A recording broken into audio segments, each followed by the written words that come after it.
शिव पुराण की कोटिरुद्र संहिता के अध्याय 18 में विंध्य पर्वत की तपस्या तथा ओमकार ज्योतिर्लिंग का वर्णन मिलता है। कथा के अनुसार एक बार भगवान नारद मुनि गिरिराज विंध्य पर्वत जाते हैं।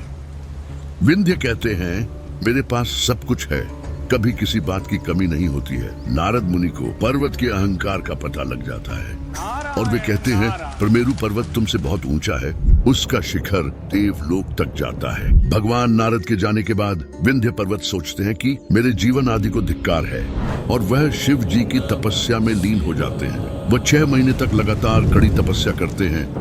ये देख शिव जी प्रसन्न होकर प्रकट हो जाते हैं और विंध्य से वर मांगने को कहते हैं। विंध्य उनसे ऐसी बुद्धि मांगते हैं जिससे सारे कार्य सिद्ध किए जा सके।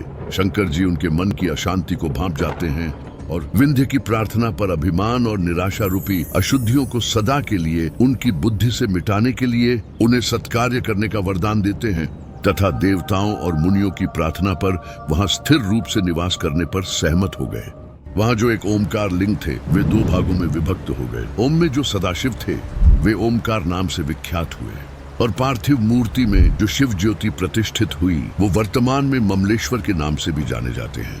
ओमकारेश्वर में नर्मदा के दोनों किनारों पर भगवान शिव के इन दोनों रूपों के मंदिर हैं। आगे जाने क्या है भीमाशंकर ज्योतिर्लिंग की कहानी। जानने के लिए हमें फॉलो करें।